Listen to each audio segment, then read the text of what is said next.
I am John Heilemann. I'm Mark Halperin. With all due respect to the House of Representatives, anybody seen Kevin McCarthy? We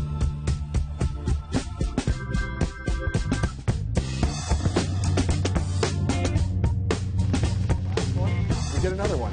It's just that much weirder. On the show tonight, Jeb, Marco, and Putin. But first, lots and lots of Hillary and a touch of Bernie. There's plenty of news crossing the computer screens in Brooklyn today, starting with the surprising announcement that an old socialist from Vermont is giving Hillary Clinton a run for her money when it comes to money, as in fundraising. Bernie Sanders announced that he raised $26 million over the last 3 months, most of that from very small donations. Hillary Clinton's campaign announced she raised a touch more, $28 million, mostly from big donors. But, John, does Bernie's basic parity with Hillary Clinton in the fundraising now represent some sort of fundamental change in the race? There are a lot of ways Bernie Sanders not like Barack Obama. But in this respect, in the first quarter of 2007, when Barack Obama beat Hillary Clinton in the money race, it was a political earthquake.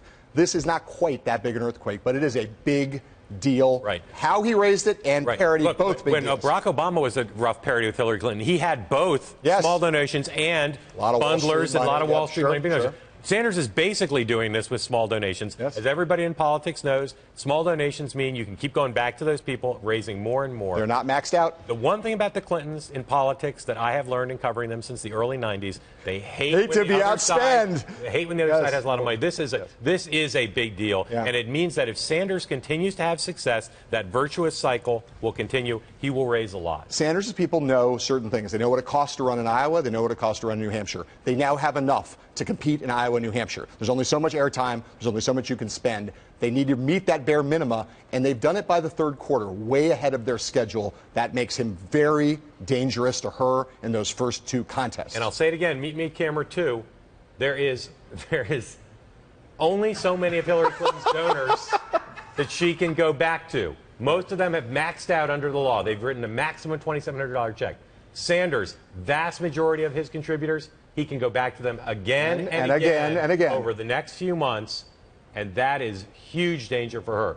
Sanders and on the Republican side, Ben Carson have been the kind of grassroots candidates that everyone in this race wants to be. Absolutely. Yeah. Totally right. All right. Issue number 2 in Hillary land is Kevin McCarthy. After suggesting that the purpose of the Benghazi committee was to drag down Hillary Clinton politically, it hasn't taken long for some of the majority leader's Republican colleagues to slap him on the wrist. It's an absolute inappropriate statement. It is not how this started. We wanted to get to the truth of it. Should this disqualify him from being the Speaker of the House? I don't think it necessarily disqualifies him, but I think it's an absolute terrible statement. I don't think it's a fair characterization. He should apologize. Yeah, I think he should apologize. I think he should withdraw it. I think it's an absolute inaccurate statement as to what we're doing and have done on the work on Benghazi. That's Congressman Jason Chaffetz there doing more than a slap on the wrist, giving McCarthy a good little pop in the mouth. Okay, so already Hillary Clinton is trying to make hay out of McCarthy-Ghazi, releasing a new video featuring the maestro of Brooklyn, Robbie Mook. Mook used the opportunity to hit Benghazi and the other usual suspects. Hi, everybody. I'm Robbie Mook, campaign manager for Hillary for America, and I wanted to give you a quick update on our strategy and the state of the race. There are 15 Republican candidates, 5 other Democratic candidates, 2 billionaire brothers who have committed to spending over $800 million in the race, and countless other super PACs. Not to mention congressional Republicans who are running a taxpayer-funded opposition research program against Hillary Clinton. This election is going to be tough. They always are. And this one's going to get tougher. The other side is never going to give up with their attacks. But that's why I want to focus on what matters most, and that's you. Mark, Brooklyn is doing everything we thought they would do to take advantage of this opportunity. How well do you think the Republicans are doing at cleaning up the mess McCarthy made? As our friend Willie Geist said on MSNBC, you cannot unring this bell. McCarthy's statement will live on and on in the minds of the media, in the minds of Democrats, and in the mouths of Bill and Hillary Clinton. Some Republicans are slapping McCarthy down. Others are engaged in doublespeak. As best we can tell, he's not spoken about it on camera. This is a cataclysmic event in the history, and any honest Republican will tell you that one slip, leaving aside what we've talked about already this week about the incompetence of McCarthy, Brooklyn will always celebrate that moment. Trey Gowdy gave an interview today, a very long interview, talking about his plans for this committee's hearing. And you read it and you thought all the lawyerly talk, all the kind of the precision, the care, the political calculation, all of it, if it had come out and not in the context of this, it would have been impressive. Proof that I was right, that the guy was well prepared. You would have been impressed by it. And as it was, it looked like the guy was trying to mop and shovel at the same time. And none of it matters because it's nothing like the bold, bright lights of what McCarthy said. It's possible that if Hillary Clinton's elected to president, McCarthy's statement will be as big as John Kerry's "I voted for it before I voted against it." It's that big a deal because people don't think he said it in some off way. No, he said it because people think he was telling the truth. Yep. Right? All right. Now we're going to move on to email. There's a new batch of Clinton emails that have been released in the last day by the State Department. They're pretty good, mostly, though, for the slapstick-style comedy oozing out of every email pore. There's that time Hillary Clinton called the White House operator, and the operator didn't believe who she was. The time she said Israeli officials, quote, always sound cocky. Ooh. And that time she asked her top aide, Cheryl Mills, to explain what FUBAR means. There is a little news in the emails. In one from 2011, Clinton's chief of staff warned that she didn't want to, quote, telegraph that the secretary's email practice was to use a non-government server because the chief of staff was worried that hackers might get onto it. Clinton also received some suspicious spam, just like the rest of us do, although there is no evidence at this point that she clicked on any of them and therefore got hacked. John, what does this new batch of emails tell us now that they've been made public?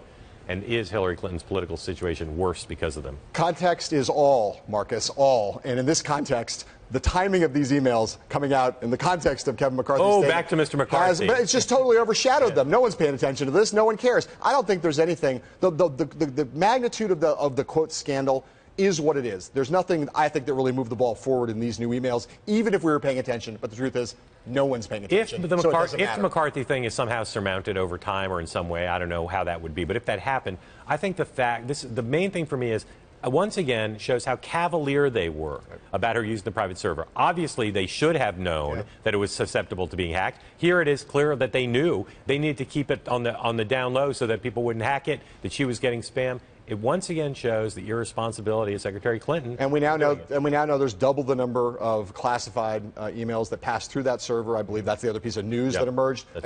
That's to me an incremental development, but again, an important one. If you marry it up with the cavalierness you're talking about, that's where you get into trouble. The other piece of the Clinton strategy on this, besides trying to take advantage of what McCarthy said, is hoping that over time these stories just sound like white noise, going from 200 classified emails to 500.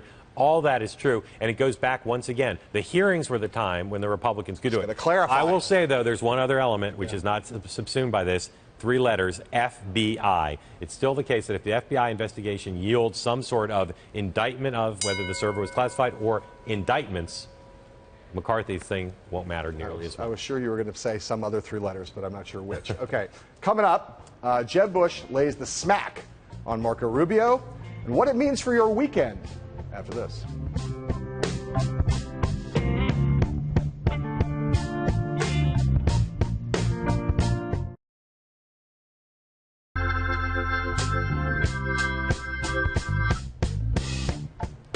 Hey, hey, ho, ho, a new conventional wisdom has arrived on the scene. Marco Rubio may be a more likely Republican nominee than Jeb Bush.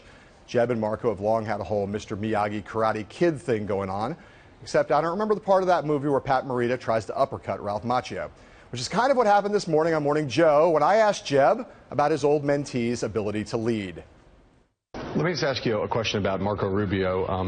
There's a quote you were attributed to you yesterday, I believe is accurate. You said, you compared him to President Obama. You said, look, a president who came in and said the same kind of thing, new and improved, hope and change, and he didn't have the leadership skills to fix things. I just want to be direct about this. Are you saying that Senator Rubio does not have the leadership skills to fix things? There were 2 thoughts in that sentence that I had, but yeah, I think I have the leadership skills to fix things, and that's my strength, and that's what I talk about. And Marco was a member of the House of Representatives when I was governor, and he followed my lead, and I'm proud of that. Right, but you do not think he has the leadership skills to fix things? It's not known.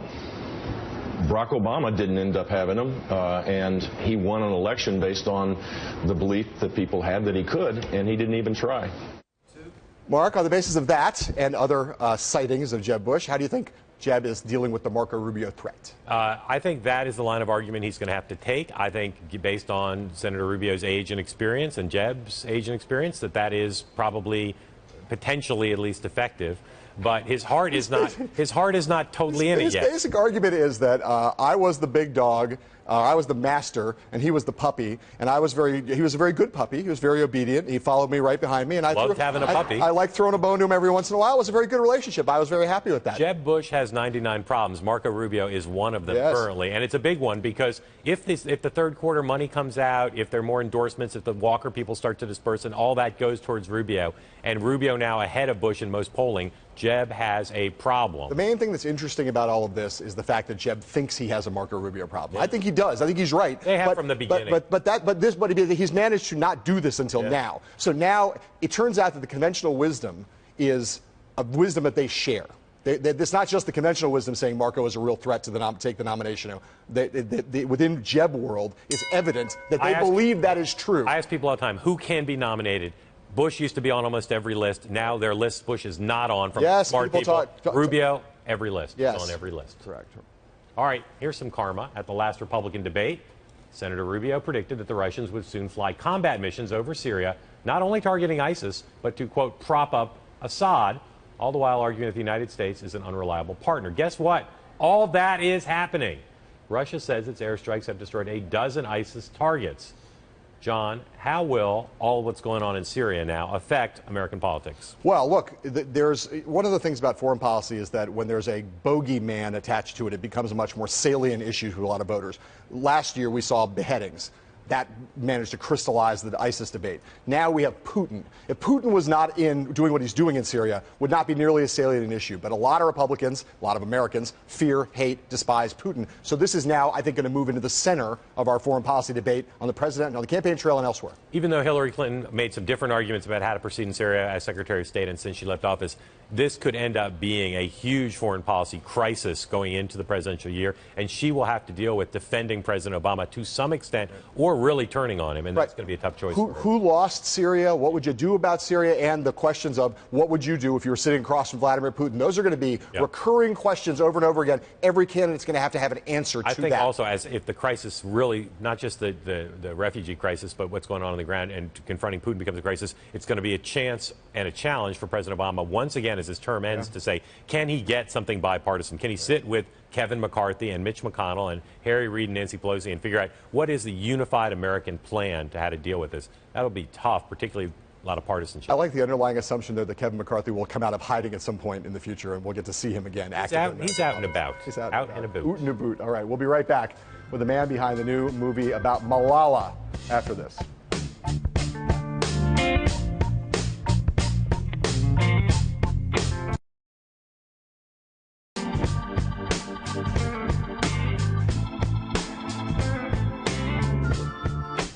Recently, the director, Academy Award-winning documentarian, and my good friend Davis Guggenheim stopped by our studio. You may know Davis for An Inconvenient Truth, which won him that Oscar, Waiting for Superman. Now he's profiling teenage Nobel Prize winner Malala. The movie called He Named Me Malala opens tomorrow. Davis and I sat down to talk about it, and we started out by watching a scene from the movie. It is a miracle that you are here with us today. You had to overcome an attempt on your life, grievous injuries inflicted by a gun. Let me say the words the Taliban never wanted her to hear. Happy 16th birthday, Malala.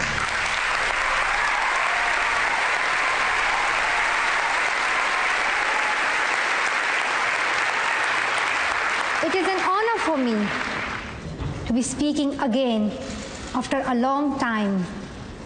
Thank you to every person who has prayed for my fast recovery and a new life. The Taliban shot me on the left side of my forehead. They shot my friends too. They thought that the bullet would silence us. But nothing changed except this. Weakness, fear, and hopelessness died. Strength, power, and courage was born. So this is a famous moment, and about a woman who's now become a global icon, right? Yeah.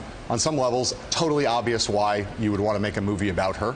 But just talk about what beyond the obvious made this project attractive to you. Well, when Walter Parks and Laurie McDonald, these producers from Hollywood, called me and said, "Do you want to make this documentary?" I'd only known a little bit. You know, she was a girl who was shot on her school bus. And I said, let me do some reading. Yeah. And I read about her early story in Pakistan. And what I realized that there was more to it than that there's this puzzle, there's this mystery of this father and this daughter, how they rise out of this very small town, and what was the nature of the relationship that produced this girl who has this preternatural sense, political sense, and what is, because I have 2 daughters, and I want to know how did that happen? You know, and so all my movies I try to go really personal. It's like, what is the nature of that relationship? Because I didn't want to just make a political movie. Right. How did you get that level of access? How did that come to happen? What kind of negotiation? How much time did you have to spend persuading her that she should allow you into her life to that degree? Well, the first day that I started this, I took a plane to Birmingham, England, took a taxi cab to her house, just me, and rang the doorbell. And here I am, like half Jewish, half Episcopalian, walking up to this family, this Muslim family, and I didn't know who I was going to meet. And that's really how you start every movie, no matter what it is, and you have to establish this rapport, this sense of trust, and the more you get that trust, the better your movie is.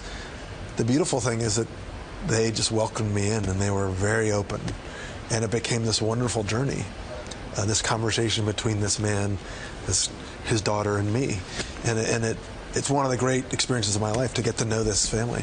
The basics of this story are the story of an extraordinary person. At the same time, one of the things that's most compelling about the movie is the ways in which you illustrate her ordinariness. Yeah. So just, and in some ways, by illustrating her ordinariness, it makes her extraordinariness all the more extraordinary, right? Yeah. So talk about that. Was that, like, in terms of motivating you, what you wanted to try to show? What was the imperative, the core of what you wanted to get at? When I make my movies, I actually think of an audience that I'm making the movie for. Right.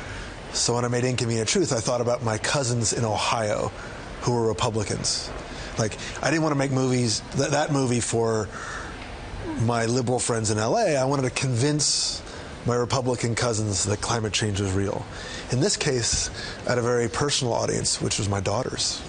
I wanted my 2 daughters to really understand this girl and feel like they could be as courageous and as empowered as this girl. And I think if I turned Malala into an icon, that's a dangerous thing, because then you think, well, I could never be here. I could never fly through the air and dunk the ball like Michael Jordan, and most of us can't.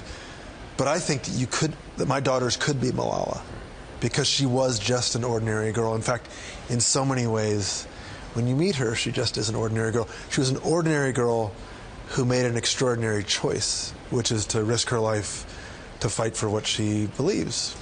Also very much the product of an extraordinary and also very ordinary family. I want to play another clip. This one illustrates one element of her family relationship, so let's play that right now.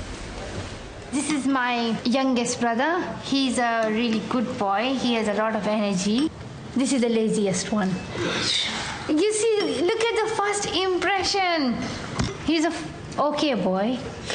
Wait. You get his 2 hands. This is Malala Yousafzai. She's the naughtiest girl on the earth. 1, 2, 3, go. Come on. It's not fair. Come on, then. No. This time. So again, like, what's totally compelling about that is it's just like the family scene you'd see in any family. You see things about her that nobody necessarily associates with Malala, the kind of sassiness that she has there. You know, her brother calling her naughty, right? Yeah. All of those things are kind of striking because they play against type in some sense. What surprised you about her as a person? She smacks her little brother when she annoys him. I mean, when he annoys her. Yeah. She's competitive. She's wickedly funny. I mean, she's funny. And also just the sense of joy and of being a family. And, you know, you think they're a family who are from 7,000 miles away. They're a religion that I don't quite understand. They're very mysterious to me. And then you sit with them and you go, their kitchen table is like my kitchen table. And that was so refreshing. The movie's called He Named Me Malala.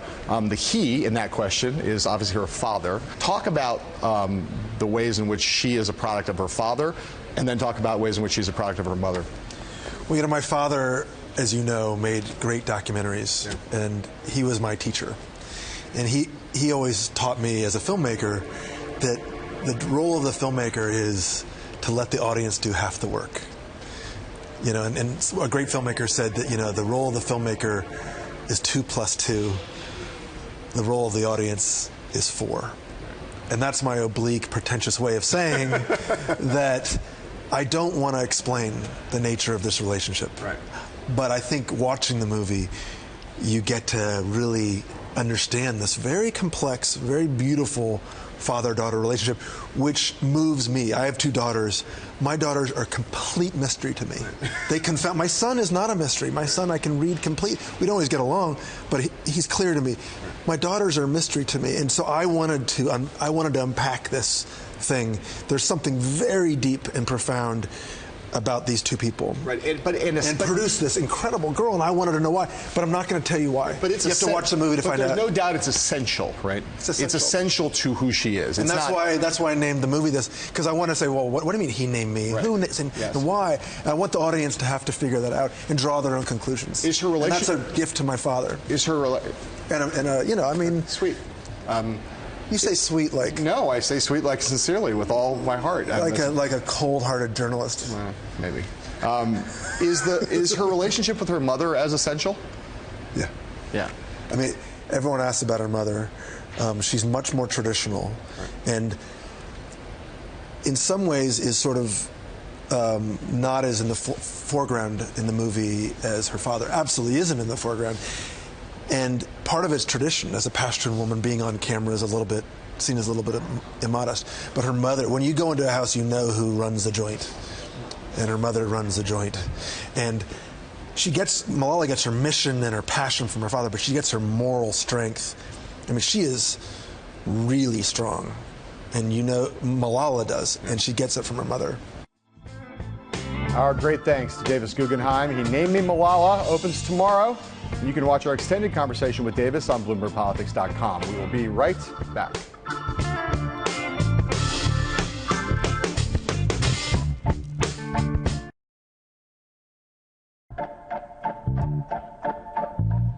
Tomorrow, an all brand new episode will be live at John Kasich's brand new headquarters in Manchester, New Hampshire, and a live interview with the governor of the Ohio State, John Kasich. What are you going to ask him? A lot of true-false questions. Yeah. A little bit of music trivia, and I'm going to ask him what the state bird of New Hampshire is. If you're watching Governor Kasich, be ready. I want to see multiple choice is occasionally important. For Mark and me, on this Thursday, until you see him again tomorrow, I won't be here. Sayonara.